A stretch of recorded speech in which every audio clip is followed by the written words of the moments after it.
Hey guys, this is Justin. Hello and welcome to another video. Today is very exciting because we just got a ton of information about an upcoming Star Wars series, Star Wars Visions, including the production company, the director, and the general idea, at least, not necessarily a plot, behind each individual short. Now, I'm going to include some timestamps down in the description. If you want to jump ahead to the part where I go over every short individually, you can do so, but I'm also going to give my general impressions first and some stuff that I picked up. Alright, so I shelled out $5 today to Anime Expo Light 2021, knowing that there would be a panel on Star Wars Visions, and there was. It was about, 45 minutes long. They detailed a lot of information about the show, and alongside that, there was also a 3-minute trailer dropped. I'm not going to focus on the trailer at all. You guys can watch that yourself, and really, the Expo panel served as a sort of longer version of the trailer anyway, because we got details from all the production companies on all of the different shorts they were making.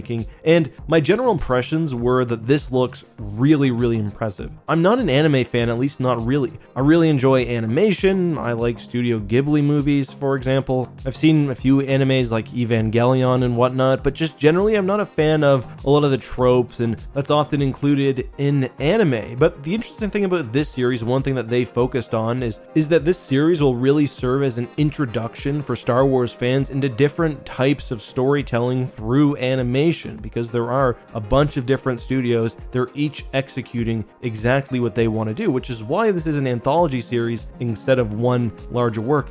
And also why this is almost certainly, they didn't say this outright, but almost certainly not canon. We get some very wild and out there stories, which I think is amazing. There was one we saw of Jedi twins, one dark side, one light side, cutting apart a Star Destroyer, at least that's what it looked like. So this will be a good introduction if you're looking to get into watching animation, because there will be a lot of styles on display here, but also there are some very famous production companies and directors. Now, this is not something that I picked up on, but I saw chat on the stream get very excited over a couple of studios in particular. There are 2 shorts being done by Studio Trigger and also one being done by Production IG, which I know is the studio that made The Ghost in the Shell, which I did really enjoy. I also do think that depending on your preferences, some of these shorts may not be for you. Like, there are some that are chibi style with, the really cute characters, probably a less serious tone, and that's not something that I'm necessarily going to enjoy, or probably won't be my favorite. But on the other hand, there are certain ones that are just about contemplation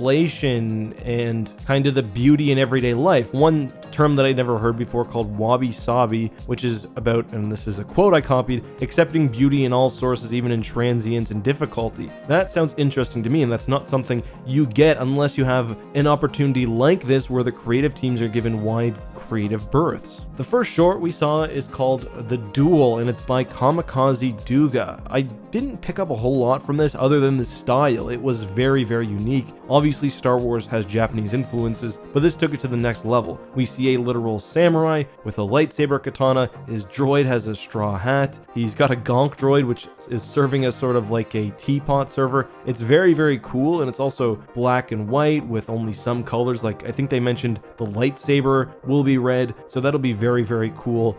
Interested to see not only the story, but how that's translated in a unique way that you wouldn't ordinarily get in a Star Wars film or TV show. The second one we got is called Lomp and Ocho, and it's by Gino's Studio. This is the wabi-sabi one, and if I'm saying that wrong, I'm so sorry.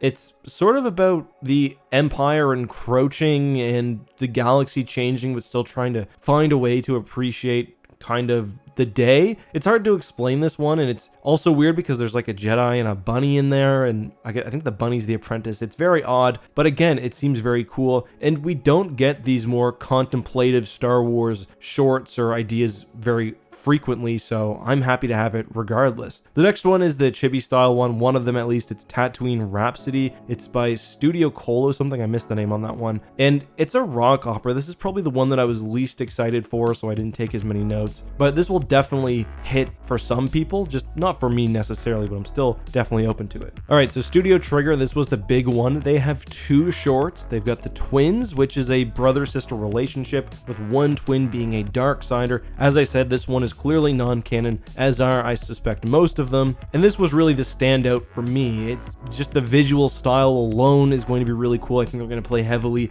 on the light side and the dark side. I've included a couple screen grabs from the expo. There's some more in the trailer. It looks at one point like there's a Star Destroyer cut in half. It looks like you can see an orbital Kuat-like ring. Then their other short is called the Elder. This one also looked amazing. This was the coolest art style for me. Again, I don't know many of the technical terms, but it reminded me of kind of the 80s hand-drawn. It was about a master and his apprentice, a very typical Star Wars story, facing off against an enemy. They hinted that the Elder is sort of a play both on the master and apprentice, but also the enemy that they face off. This one I can see also being surprisingly contemplative or deep, despite what it looks like at the beginning. The next one is called The Village Bride, which I think I'm also going to really enjoy. It's described as poetic, meditative, bittersweet, with a fallen Jedi observing a village. This one also looked really pretty. I also saw a Z95. They talked about a unique approach to the Force being featured as well, which is something that I hope these shorts tackle, at least some of them, because I think Japanese style storytelling or anime or just even animation has a different way of handling magic, which is what the Force essentially is, and also this kind of life essence that I'd like to see brought out or at least explored in the Star Wars terms. And this is why I'm happy it's not canon, because it can mess around with things and do crazy things without some Star Wars Wikipedia article author trying to make it all make sense in a couple of years. This didn't mean anything to me, but the composer is Kevin Penkin. He's Australian. They talked about him a lot. He seems like a big deal. They focused a lot on how much time and money and effort they spent.